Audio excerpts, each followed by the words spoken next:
네, 오늘 이제 누가복음 7장 11절에서 17절 말씀입니다. 오늘 말씀은 어떻게 보면 되게 그림 같은 장면이다. 그래서 머릿속에 어떤 일이 펼쳐지고 있는지 잘 그려가면서 오늘 본문을 이제 살펴보고 그 내용들 속에 깊이 들어가서 하나님 주신 그 말씀들을 묵상하고 생각하는 시간이 되었으면 합니다. 지난주에 우리 백부장의 믿음이 나왔죠. 예수님은 백부장의 믿음을 칭찬하셨죠. 칭찬하셨습니다. 이만한 믿음을 본 적이 없다, 이스라엘에서. 백부장은 예수의 소문을 듣고 예수님에 대한 믿음을 가지게 되었죠. 그의 믿음은 어떤 믿음이었죠? 질병과 죽음과 공간까지도 우리 주님의 다스림 아래 있구나. 그러니까 예수님이 명하시면 다 끝나는 거죠. 다 고칠 수도 있고 원격 그 진료라 그랬죠. 그걸 뭐라 그러죠? 원격 진료 바로 낫습니다. 그래서 오늘 본문에서는요, 예수님이 실제로 죽은 자를 살리시는 장면이 나타나는 거죠. 분명히 앞에서는 병들어 죽어가는 자였는데 오늘 본문에는 죽은 자가 나타나죠. 연결되어 있습니다. 그리고 또다시 예수의 소문이 온 유대와 사방에 두루 퍼지고 있다는 내용으로 오늘 본문이 마무리가 되는데, 오늘 말씀을 통해서 하나님께서 우리에게 주신 은혜를 풍성히 깨닫는 시간이 되었으면 좋겠습니다.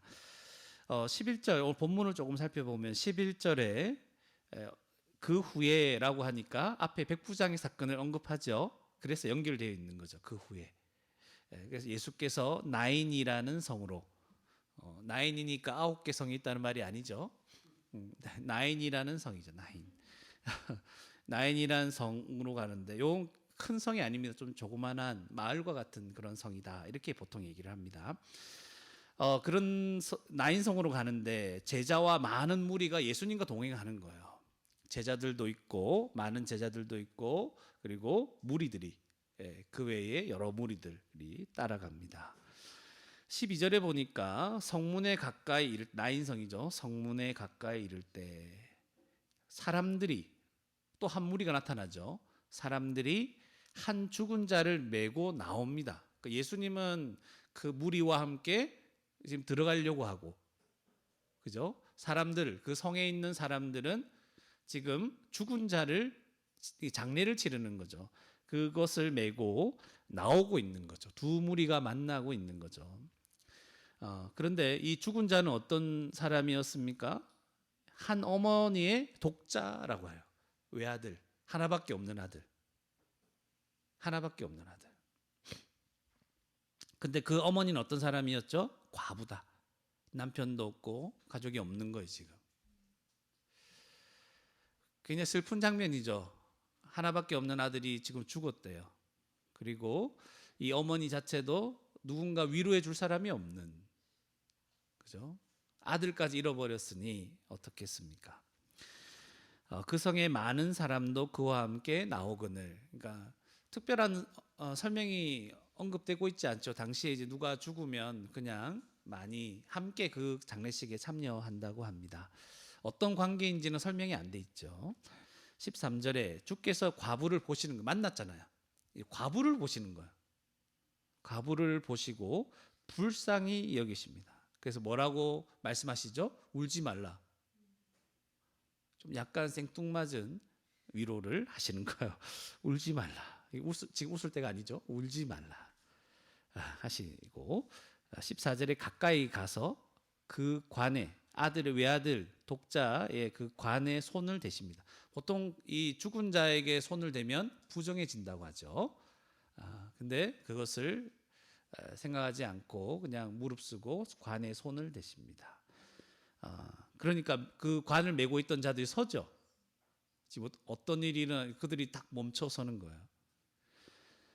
예수께서 말씀하십니다. 청년아, 이 아들이 어떤 아들인지 알겠죠? 나이가 좀 들었다는 거예요. 오랫동안.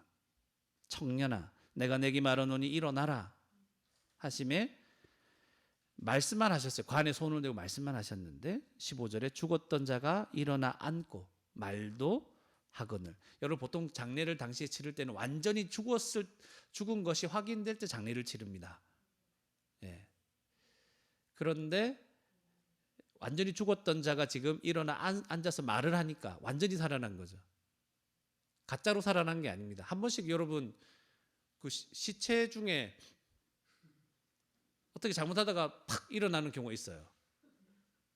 근육이 이렇게 막 경직된 게 탁 되면서 죽어 있는 상태가 근육 때문에 움직이는 거지 그게 살아난 게 아니거든요. 근데 앉아서 말을 한다는 건 진짜 살아난 것입니다.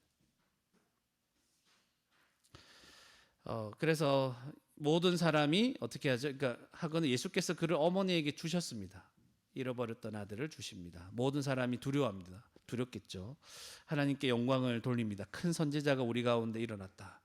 와, 큰 선지자가 일어났고 그리고 하나님께서 자기 백성을 돌보셨다. 이렇게 말을 하는 거예요. 이 소문이 죽은 아들을 살렸다는 죽은 자를 살렸다는 이 소문이 어떻게 되죠?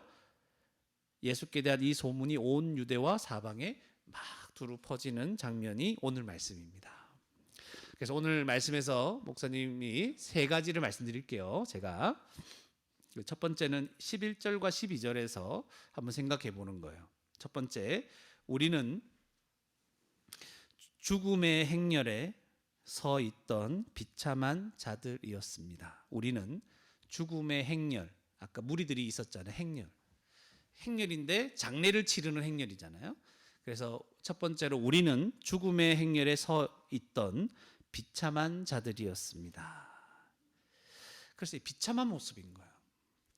그 나인성에서 나오는 그 무리들 지금 줄지어 나오는 거예요. 누구를 메고 죽은 자, 죽어 있는 그 아들 독자, 한 어머니의 독자를 메고 장례를 치르면서 슬퍼하면서 나오는 슬픔의 무리들, 죽음의 행렬이죠. 그래서 이 비참한 자들이 오늘 본문에 먼저 나오는 거예요. 여러분, 아들을 잃은 어머니, 그것도 외아들이었습니다. 그 어머니의 미어지는 마음을 우리가 어떻게 표현하겠습니까? 표현할 수 없습니다. 누가 위로하겠습니까? 위로할 수도 없어요. 아들이 그렇게 죽었는데. 이제 아들을 잃었기 때문에 여러분 어머니 인생에 무엇이 의미가 있겠습니까? 아무것도 의미가 없지 않겠습니까? 그냥 상상만 해도 의미 있는 게 아무것도 없어요. 다 잃어버린 거예요. 14절에 예수께서 죽은 아들을 청년이라 표현했으니까 오랫동안 키웠어요. 다 키운 아들이에요. 모든 것을 함께하고 모든 정을 나누었던 아들입니다. 얼마나 사랑했겠습니까? 얼마나 깊은 정이 들어있겠습니까? 남편도 없고 다른 자녀도 없었던 외롭고 힘들었던 이 과부가 그냥 아들이기 때문에 사랑하는 건 당연하지만 얼마나 이 아들이 듬직해 보였을까요? 이 아들에게 얼마나 기대가 됐을까? 또 이 아들에게 자기 인생을 기대고 싶었을까? 생각을 해보세요. 그런데 그 아들이 죽은 거예요. 아들의 죽음은 사실은 어머니의 전부를 잃어버린 거 아닙니까? 전부. 그 전부 이상일 겁니다. 그냥 자기 인생은 다 의미가 없어졌어요. 인생의 모든 것, 살아갈 모든 의미를 잃어버린 이 여인의 마음은 얼마나 슬프고 비참했을까. 그 누구도 표현할 수 없는 슬픔일 것입니다. 그런데 이들만 비참한 자가 아니어서 어머니만 비참하지 않았어요. 이 죽음의 행렬에 함께 서 있었던 그 성의 사람들, 그 어머니와 함께 성 밖에서 장례를 치르러 나온 이 성의 많은 사람들. 왜냐하면 장지는 성 밖에 있거든요. 그러니까 이 사람들이 성에서 나오는 거거든요. 그런데 이들 또한 지금 죽지는 않았지만, 자기 가족이 죽지는 않았지만 사실은 그 어머니와 죽은 아들과 똑같은 처지에 있다는 사실을 망각해서는 안 될 것입니다. 그들도 똑같은 자들입니다. 모두가 겪어야 하는 죽음이 지금 단지 한 어머니와 아들에게 먼저 찾아왔을 뿐입니다. 그들도 죽음의 행렬에 있는 거예요. 머릿속에 한번 그려보세요. 다 한 사람이 먼저 죽어서 다 따라가고 있지만 슬퍼요. 그런데 나중에 이 길을 누가 가야 됩니까? 그 길을 따라가는 사람들도 다 그 길을 가야 되는 거예요. 사랑하고 정들었던 사람들을 먼저 떠나보내는 아픔과 슬픔을 경험해야 하고, 한 번도 경험해 보지 않은 죽음을 그들도 다 두려움 가운데 맞이해야 됩니다. 여러분, 우리 친구들 다 어리고 이렇게 있죠. 여러분들도 나 어린데, 나 건강한데, 나 언제 죽음은 생각하지 않았다. 아니에요. 여러분도 죽음을 맞이할 때가 있어요. 여러분 혼자서 맞이해요. 여러분, 죽음은 함께 우르르 가서 이렇게 맞이하는 게 아니에요. 죽음은 혼자서 맞이하는 거예요. 아무도 도와줄 수 없어요. 그리고 이 죽음은 내가 맞이할 때도 있겠지만, 내가 사랑하는 가족들, 내 엄마, 아빠, 형제들, 이들이 죽는 것을 우리는 경험해야 됩니다. 이건 피할 수가 없어요. 우리는 죽음을 맞이하는 순간, 그때 우리 인생의 모든 것, 내가 그동안 나 이거 가져야 된다, 내가 이거 이루어야 되겠다, 내가 추구했던 모든 것, 이것이 죽음 때문에 다 없어지는 것을 경험하게 됩니다. 내가 그렇게 소유하고 싶었던 것, 가졌던 것들을 하나도 가질 수 없게 되는 것이죠. 저와 여러분들도 언제가 될지 모르지만, 여러분 아무리 길어봤자 100년 안에 우리 다 죽겠죠? 너무 좀 길게 봤나요? 100년 안에 다 죽어요. 짧은 사람도 있어요. 언젠지는 모르지만 짧은 사람도 있어요. 정말 몰라요. 우리는 죽음이 두렵고 싫더라도 누군가를 먼저 떠나보내는 슬픔, 나는 겪고 싶지 않다, 너무 슬픈 일은 나는 안 겪고 싶다, 아니에요. 누구도 피할 수 없는 죽음이 다 우리에게 앞에 있습니다. 모든 인생은 죽음 때문에 빛을 잃습니다.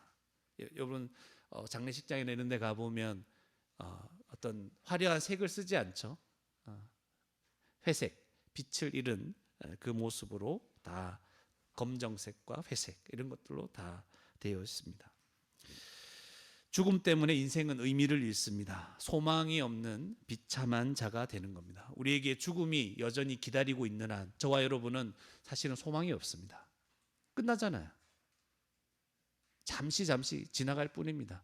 지금까지 얼마나 살아오셨습니까? 앞으로는 얼마나 살아갈까요? 금방 지나가는 거예요. 근데 그 과부와 이 함께하는 이 무리들만 비참했을까요? 아니요. 제일 비참한 사람은 누굴까요? 죽은 이 아들. 이 아들은 죽어 있잖아요, 지금. 누구보다도 비참한 자는 이 아들입니다. 인간은 죄로 말미암아 죽을 수밖에 없습니다. 죽는다고 그러니까 여러분 그동안 잘 배웠죠. 죽음이라고 할 때 여러 가지 차원이, 세 가지 차원이 있습니다. 첫 번째는 육체적인 죽음이죠. 여기서 말하는 죽음이에요. 우리가 나중에 다 죽겠다고 했을 때 육체적인 죽음이죠. 영적인 죽음이 있습니다. 우리가 죄인이기 때문에 하나님과 관계가 단절됐어요. 그러니까 하나님 몰라.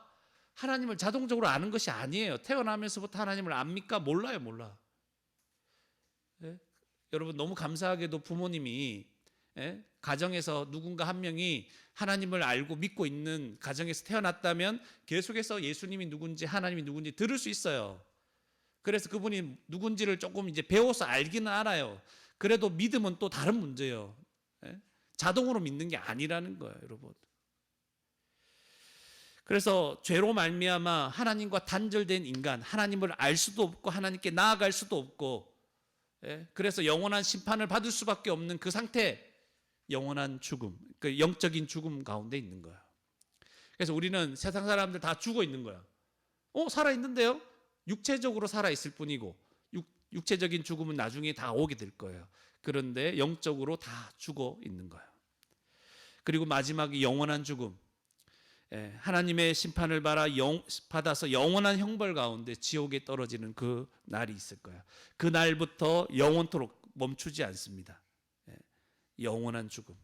우리의 죽으면 몸은 사라지지만 다시 몸이 부활한다 그랬죠. 그래서 예수님을 믿지 않는 자들은 그 몸을 가지고, 그 고통을 가지고 영원한 지옥에 떨어지는 것이죠. 지금 이 아들이, 죽은 아들이 어떤 상태입니까? 주님을 모른다면 영원한 죽음에 서 있는 거예요.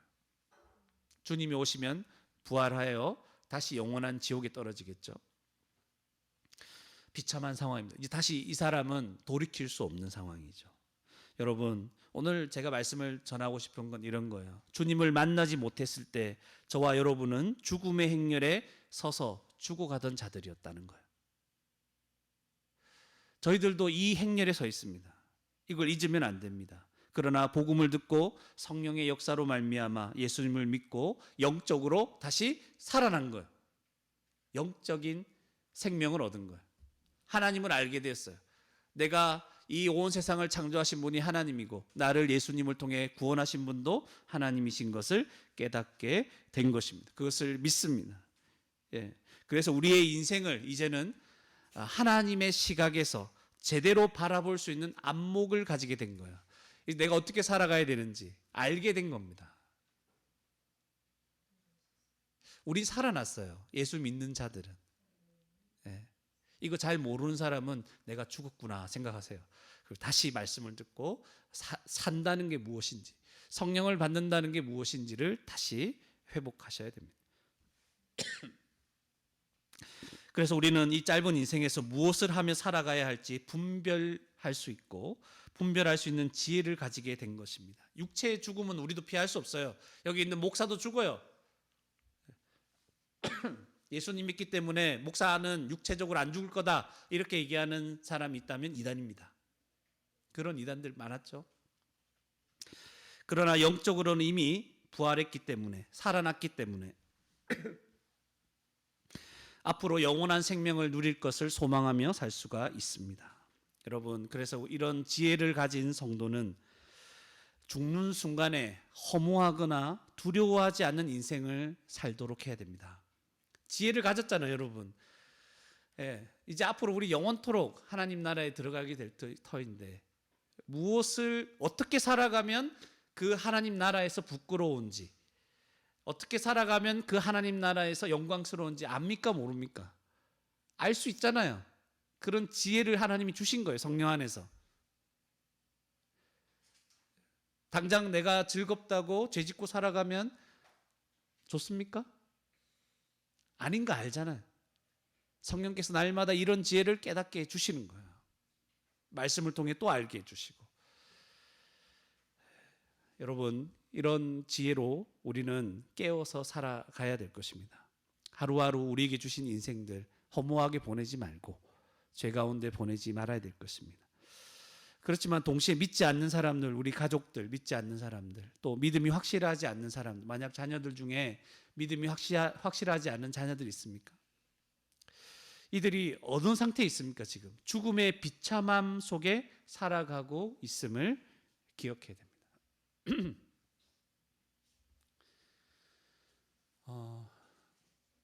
죽음의 비참함 속에 이들이 살아가고 있습니다. 내 가족들이 지금 죽어 있습니다. 이거 생각하고 계십니까? 이거 심각하게 생각하셔야 돼요. 그들에게 우리가 가진 소망, 이 복음을 전하는 일을 멈추면 안 되는 겁니다. 무시하겠죠. 몰라서 그러는 거죠. 모르는 거예요, 그들은. 몰라요. 영적으로 죽어 있기 때문에 하나님을 인식할 수 없어요. 하나님 있다는 것 정말 꿈에도 생각 못 해요. 그냥 그들이 우리를 보면 광신도처럼 보여요. 하나님 믿는 미친 사람처럼 보여요. 죽어 있기 때문에 분별이 안 되는 것이죠. 그걸 생각하셔야 됩니다. 주님을 믿지 않는 사람은 아무리 많은 재물을 가지고 있고 아무리 즐겁게 살아도 사람들의 칭찬과 인정을 받으며 살아가고 있는 것처럼 보여도 세상에서 가장 비참한 인생이라는 것을 우리는 생각하셔야 됩니다. 괜히 그들을 부러워하지 말고 그들이 가진 조건, 안 믿는 사람들이 가진 조건들 부러워하지 마시고 다시 생각을 해보세요. 내가 가지게 된 이 소망, 가장 그들은 모든 것을 누린다 하더라도 가장 비참한 인생입니다. 여러분, 행복해 보이는 사람 누가 있습니까? 뭐 돈 많이 벌고 유명한 사람이겠죠. 보통 요즘 이제 축구 선수들 많이 하죠. 메시 따라해 보세요. 가장 비참한 메시. 뭐 손흥민부터 안 했어 제가. 손흥민 해볼까요? 가장 비참한 인생을 사는 손흥민. 주님을 모른다면 이렇게 인식을 해야 돼요. 와, 부럽다. 쟤는 왜 저렇게 돈을 많이 벌고 축구도 잘하고 저렇게 인기도 많고, 와, 나도 저렇게 멋지게 한번 살고 싶은데 안 됩니다, 여러분. 가장 비참한 인생. 그렇게 살다가 죽어요, 영원토록.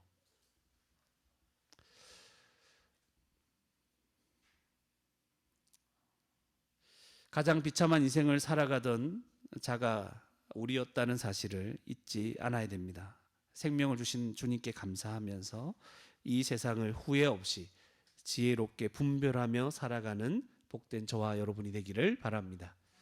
네, 첫 번째를 마칩니다. 우리는 어떤 자들이었다고? 죽음의 행렬에서 서 있던 비참한 인생들이었죠. 근데 이게 뭔지를 알게 되었다는 것 자체가 우리는 복된 자들인 거예요. 두 번째 13절에서 15절의 말씀인데요. 예수님은 죄로 인하여 죽은 우리를 불쌍히 여겨 살려주셨습니다.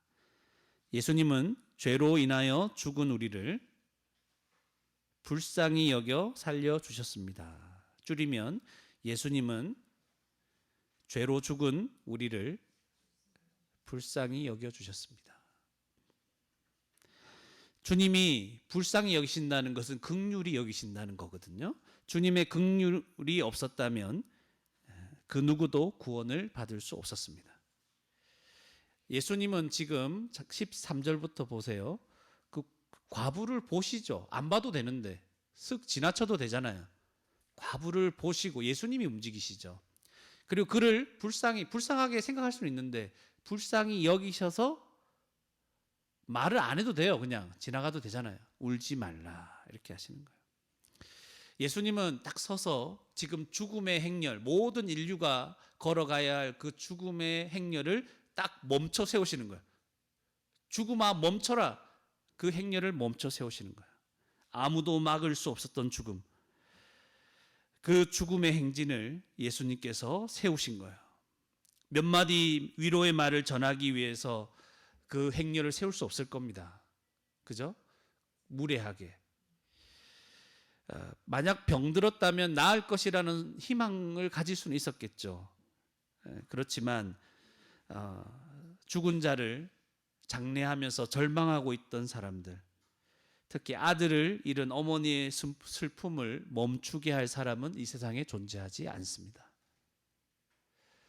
이 어머니의 슬픔을 멈추게 할 것은 유일하게 뭐죠? 아들이 살아나야 되는 거잖아요. 근데 그럴 가망성이 있습니까? 없습니까? 없습니다. 그러나 예수님은 이 죽음의 행렬을 멈추시고 외아들을 잃어버린 이 죽은 외아들을 살려주시는 거예요. 그러니까 예수님이 울지 말라 하는 거죠. 좀 생뚱맞게 보이는 위로의 말인데 울지 말라 이렇게 말이 됩니까? 우리는 가서 울어라 많이 슬프지 않느냐. 그래서 함께 울어주고 이제 그렇지 않습니까? 장례식장 가서 울지 말라 이렇게 위로할 수 있는 사람 있어요? 없죠. 예. 하지만 예수님은 어머니를 진짜 울지 않게 하시는 것입니다. 예수님은 죽은 자를 살리셔서 이 죽음의 행렬을 근본적으로 멈춰 서시는 거예요. 그 누구도 피해갈 수 없는 이 죽음을 예수님은 딱 멈춰 세우시고, 예수님이 어떤 분인 걸 드러냅니까? 예수님은 죽음도 다스리시는 분이다. 죽음도 이기시는 분이 예수님이시는 거죠. 근데 이제 한 가지 의문이 생기는 거죠. 예수님은 왜 이런 일을 행하십니까? 힘드시게. 13절에 불쌍히 여기셨기 때문인 거예요. 불쌍히 여기셨다. 목사님, 예수님 왜 이렇게 이 죽은 사람 어머니를 불쌍히 여기십니까? 몰라요. 한 가지 알 수 있는 건 하나님은 사랑이시다. 이것밖에 없다고 그랬죠. 성경 전체를 생각해 보면 이 하나님의 사랑과 긍휼이 인간을 향해서 어떻게 나타나고 있는지를 다 알 수가 있습니다. 원래 우리는 존재하지도 않았죠. 인간은 존재하지도 않았던 사람을 만드시고 모든 복을 다 주신 분이 하나님이신 거예요. 하나님께 불순종하여 영원히 죽어 마땅한 죄인에게, 아담과 하와에게 구원을 약속하신 분이 하나님이신 거예요. 계속해서 언약을 어기고 악을 행하며 살아가는 이스라엘 백성들, 그들에게 끊임없이 사사도 보내시고 왕도 보내시고 선지자들도 보내서 하나님 나라를 회복하여 주시겠다고 약속하시는 분, 그분이 하나님이십니다. 결국에는 예수님을 보내셔서 인류의 모든 죄를 대신 지고 십자가에서 돌아가게 하신 겁니다. 이게 하나님의 긍휼하심입니다.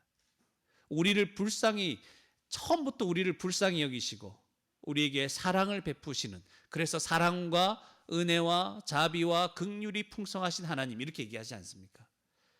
그런 은혜를 베푸시는 그 하나님께서, 그 예수님께서 이 자리까지, 이 땅에 오셔서 이 죽음, 죄로 말미암아 죽을 수밖에 없는 이 모든 상황 앞에서, 거기 앞에서 슬퍼하고 있는 그 어머니를 보시고 긍휼히 여기시는 거죠. 갑자기 일어난 긍휼이 아닙니다. 이 긍휼은 그 어머니만 유독 긍휼히 여기시는 게 아니라는 거죠. 이 죽음을 향해서 나아가는 모든 인류에 대해서 하나님은 긍휼히 여기시는 것입니다. 예. 우리는, 저와 여러분은 주님께 긍휼을 받은 자들입니다. 구원받을 만한 자격이 있어서 주님의 사랑을 받은 것이 아니죠. 그래서 성경에서는 아직 죄인 되었을 때 예수님께서 우리를 대신하여 십자가에 죽으셨다, 이렇게 말씀하십니다. 죄와 사망 가운데 비참하게 살아가는 우리를 불쌍히 여기신 거죠. 우리를 구원해 주셨습니다. 야, 너 좀 그래도 잘 살았네, 마음이 좀 괜찮네, 내가 구원해 줄게, 그런 게 아니라는 거죠. 자격이 없는데 불쌍히 여기셔서 우리를 구원하신 거예요. 그런데 우리는 주님의 긍휼을 잊어버릴 때가 많습니다. 주님과 교제할 때 자꾸만 주님이 우리를 긍휼히 여기신 것을 까먹고 자꾸만 주님께 조건을 제시합니다. 그리고 우리의 공로를 내세울 때가 맞는 것입니다. 주님, 제가 이렇게 헌신하면, 내가 이만큼 기도하면 제 소원 들어주십니까? 그래서 자기가 열심히 기도하는 것으로 하나님께 뭔가를 얻어내려고 하는 것, 긍휼이 풍성하신 하나님을 잊어버리는 거예요. 그럼 내가 기도 안 했기 때문에 하나님 안 들어주신다, 주님의 긍휼을 잊어버리는 거예요. 이해가십니까? 주님의 긍휼을 잊어버리지 마세요. 내가 뭐 했기 때문에, 내가 뭐 안 했기 때문에 그런 것으로 주님을 만나려고 하지 말고, 주님께서 우리에게 근본적으로 베풀어 주신 그 긍휼, 그것을 생각하며 주님께 나아가야 되는 거예요. 주님, 제가 이렇게 신앙생활 열심히 하지 않았습니까? 내가 열심히 했습니다. 다른 사람보다, 저 사람보다 더 열심히 했어요. 그런데 왜 내 기도 들어주시지 않고 내 삶이 이렇게 힘듭니까? 형통하게 하지 않습니까? 이런 식으로 주님께 나아가면 안 된다는 거예요. 우리가 어떤 상황에 처해 있든지 주님의 긍휼을 입은 저와 여러분이 할 일은 무엇밖에 없습니까? 그 십자가 은혜에 감사하는 일밖에 없습니다. 십자가 은혜를 생각하면서 지금 내가 겪고 있는 모든 일에도 하나님, 주님의 그 십자가 사랑을 생각할 때 내가 얼마나 긍휼을 입었는지 주님 깨닫게 됩니다. 지금 내가 처한 이 모든 상황 속에서, 내가 겪고 있는 모든 이 어려움 속에서도 주님이 나를 긍휼히 여겨주시고 선한 길로 인도해 주실 것을 믿습니다. 이렇게 주님께 나아가야 됩니다. 그러니까 저와 여러분이 해야 될 일은 은혜와 긍휼이 풍성하신 우리 주님을 신뢰하는 것입니다. 어떤 상황에서도. 이게 성도의 마땅한 바죠. 자꾸만 조건을 내세우지 말고, 내가 뭐뭐 했다, 내 공로를 내세우지 말고, 우리가 처음 태생부터가 뭐예요? 시작부터가 주님의 긍휼로 시작해서 주님의 긍휼로 마치는 자들 아닙니까? 그래서 자꾸만 왜 이런 일이 많아졌는지 모르겠어요. 한국교회 왜 이렇게 열심히 기도하고 이렇게 헌신하고 봉사하면, 뭐 어떻게 하면 우리를 하나님께서 우리를 인도해 주시고 복받고 잘 살게 한다, 이런 말도 안 되는 그런 이야기들이 자꾸만 교회 안에 퍼졌는지 모르겠습니다. 처음부터 마지막까지 뭐라고요? 주님의 긍휼하심인 거예요. 네. 저와 여러분의 인생은 처음부터 마지막까지 주님의 은혜와 긍휼 가운데 있습니다. 이 사실을 믿으며 사는 것이 신앙생활이에요. 딴 게 아니에요. 이거 믿는 거예요. 주님이 나를 한순간도 내버려 두신 적이 있습니까? 없습니까? 없습니다. 우리가 고난당할 때, 어려움에 처해 있을 때 우리를 외면하신 적이 있습니까? 없습니다. 가장 비참한 순간에 죄인이었을 때 자신의 모든 것을 십자가에서 우리를 위해 내어주셨습니다. 우리는 그런 주님의 은혜와 긍휼을 날마다 확신하며 살아야 됩니다. 십자가를 볼 때마다 확신하셔야 됩니다. 다 내어주셨구나. 내가 한 것이 없는데도. 그것을 기초로 해서 내 모든 인생을 해석해야 됩니다. 주님은 지금도 나를 긍휼히 여기시는구나. 주님을 모르고 죄 가운데서 하나님의 영원한 진노의 심판을 기다리며 살아가고 있던 그 옛날 시절을 생각해 보세요. 주님 몰랐을 때. 그때가 가장 비참한 시간이었어요. 우리가 성도가 되고 난 다음에 고난 당할 때 있잖아요. 고난 당하고 고통을 당할 때 그것과 비교할 수 없을 정도로 비참한 순간이 언제라고요? 주님 모를 때. 하나님의 심판이 우리 앞에 있을 때. 그때 가장 비참했습니다. 여러분, 앞에서 백부장은 주님께 내 종을 좀 구해달라고 요청했죠. 근데 오늘 본문에서는 어머니가 아무 요청을 하지 않죠. 감히 이런 요청을 해야 될지도 몰랐어요. 그런데 예수님은 그냥 오셔서 불쌍히 여기셔서 위로하시고 그냥 그 아들을 살려주신 것입니다. 그러니까 주님의 긍휼히 여기심은 우리의 어떤 행위나 우리가 어떠한지에 달려있지 않다는 거예요. 맞습니까? 우리가 뭐 했기 때문에, 뭐 구했기 때문에 우리를 불쌍히 여겨주십니까? 아니라는 거예요. 주님은 은혜와 자비와 긍휼이 풍성하신 분이십니다.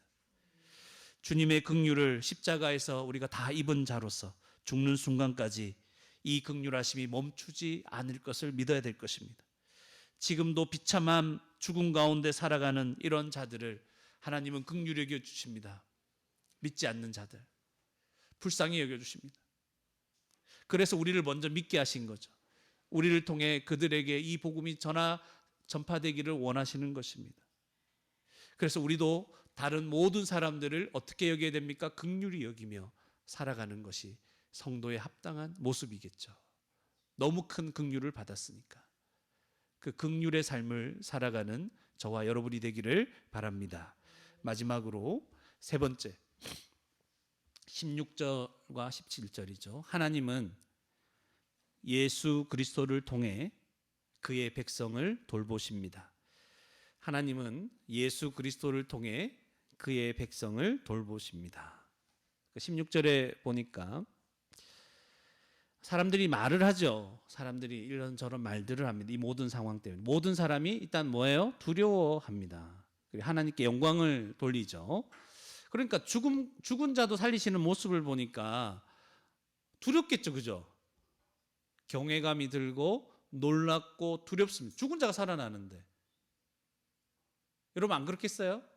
장례식 한번 가봤죠? 그때 갑자기 예수님이 오셔가지고 그냥 죽은 자 살려 그냥. 뭐 안 놀라겠어요? 예수님께 가까이 갈 수 있겠어요? 죽은 자를 살리는 이 일이 사람에게서는 나올 수 없는 일이잖아요. 그래서 그들은 누구에게 영광을 돌립니까? 하나님께. 하나님께서 이 일을 행하셨음을 알고 하나님께 영광을 돌립니다.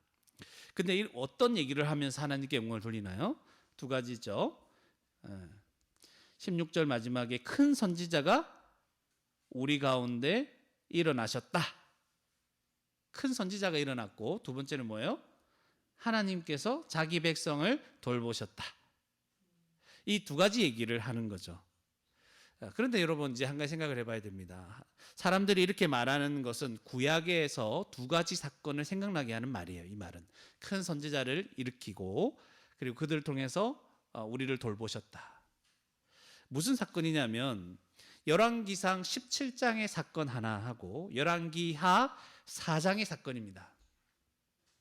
열왕기상은 엘리야의 사건이고 열왕기하는 엘리사, 그 엘리야의 제자 엘리사의 사건입니다. 열왕기상 17장에 어떤 일이 있었냐면 엘리야가 사렙다 과부 아십니까 여러분? 그 과부의 아들을 살리는 장면이거든요. 그러니까 마지막 먹을 것이 없어가지고 마지막 남은 밀가루와 이제 기름을 가지고 떡을 만들어서 이제 죽겠다 이렇게 생각했던 과부가 있었잖아요. 근데 하나님의 인도하심을 받아서 엘리야가 그 과부한테 가서 뭐라고 하죠? 알겠다. 나를 위해서 먼저 떡을 만들어 달라. 이런 후한무치한 말을 하죠. 그런데 실제로 그에게 순종해서 떡과 밀가루를 가지고 떡을 만들어 줬죠. 그리고 그 이후에 어떤 일이 벌어집니까? 그 기름병에 기름이 마르지 않고 흉년이 지나갈 때까지, 가뭄이 지나갈 때까지 기름이 마르지 않고 밀가루가 없어지지 않았다는 거예요. 놀랍죠? 그런데 그런 일이 있은 이후에 어떤 사건이 벌어지냐면 그 과부 아들이 병들어 죽는 일이 벌어지는 거예요. 사렙다 과부 아들, 먹고 죽으려고 했잖아요. 그러니까 생각해 보면 먹고 죽도록 냅두지 왜 또 아들 죽는 것까지 봐야 되냐, 이런 마음이 생기겠죠. 그러니까 우리도 약간 이제 인생을 살다 보면, 신앙생활 하다 보면 그런 일들이 벌어지잖아요. 뭐 해서 하나님께 도우셔서 어려운 가운데 이겨냈는데 그것 때문에 더 큰 괴로운 일을 겪을 때가 있는 거예요. 그때 우리는 하나님 그냥 냅두시지 왜 더 힘들게 만드십니까? 그죠? 그런데 이때 엘리야가 여호와께 부르짖어서 그 아이를 살려달라고 기도했습니다. 여호와께서 그 기도를 들으시고 그 아이를 살려주시는 장면이 열왕기상 17장입니다. 그래서 열왕기상 17장 24절에 보면 여인이 엘리야에게 이제 고백합니다. 내가 이제야. 그러니까 이런 일들은 누구를 위한 것인지 좀 생각하게 합니다. 이 여인에 대한 믿음이겠죠. 이제야 당신은 하나님의 사람이시오. 당신의 입에 있는 여호와의 말씀이 진실한 줄 아노라 하시니라. 아무도 이스라엘 백성을 돌보지 않고 그 환경까지도 흉년과 가뭄 때문에 모든 백성이 힘들어할 때 누가 우리를 돌보느냐? 누가 돌봅니까? 하나님이 그의 백성을 그 선지자를 통해서, 큰 선지자를 통해서 돌보시는 대표적인 사례 두 가지 중에 하나가 이겁니다. 열왕기하 4장에는 엘리사가 수넴 여인 아들을 살리는 장면이에요. 수넴 여인은 엘리사가 하나님의 거룩한 사람인 것을 알고 어떻게든 먹을 것도 올 때마다 먹을 것 제공하고 나중에는 집도 마련해 주는 거예요. 머물 곳까지 마련해 주니까 얼마나 감사합니까? 그래서 엘리사가 이 사람 수넴 여인에게 야, 네 구할 거 없냐 하니까 뭐라고 얘기하냐면 이 여인이 나는 아들도 없고 남편은 늙었다. 계속 없을 상황이죠. 그래서 이 문제를 가지고 엘리사가 하나님께 구했겠죠. 그러니까 아들을 가지게 됐어요. 잉태하게 됐습니다. 그런데 이 아들도 나중에 추수꾼들 사이에서 쭉 있다가 갑자기 머리 아프다. 내 머리야 내 머리야 하면서 머리 아프다고 하다가 어머니 품에 안겨서 죽게 되는 거예요. 근데 이 어머니는 엘리사가 어떤 사람인지 아니까 아무한테도 이 일을 알리지 않고 엘리사에게 이 모든 것을 알리고, 그리고 엘리사가 와보니까 죽어 있는 거예요, 아들이.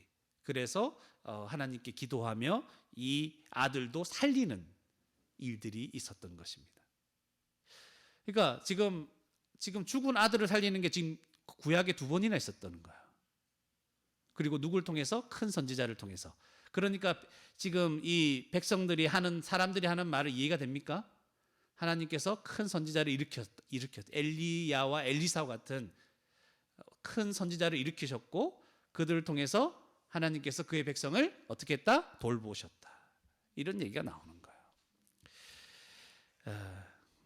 이제 백부장이 들었던 이 소문이 죽은 자까지 살리시는 예수님이라는 소문이 더해져서 퍼지기 시작했죠. 하나님은 우리를 돌보시는 분이십니다. 하나님 우리를 돌보십니다, 여러분. 믿으십니까? 돌보십니다. 또다시 한 해가 다가고 있죠. 11월입니다. 다음 달이 끝납니다. 2023년이. 와, 빠르죠? 하나님께서 지금까지 여러분을 어떻게 돌보셨는지 생각해 보시기 바랍니다. 길지 않은 인생, 저도 잠시만 돌아봐도 하나님께서 얼마나 큰 사랑으로 나를 돌봐주셨는지 제가 부인할 수가 없습니다. 하나님께서 우리 사랑 있는 교회를 세우시고 돌봐주셨습니다. 8년이 다 돼가죠. 올해 이제 11월 19일이죠. 그때 8주년이 되는 거예요. 개척 예배를 시작한 지 8년. 8년이 다 되어가는 오늘까지 우리 사랑 있는 교회가 이렇게 예배 드리고 있다는 사실 자체가 기적입니다. 하나님이 돌보신 거예요.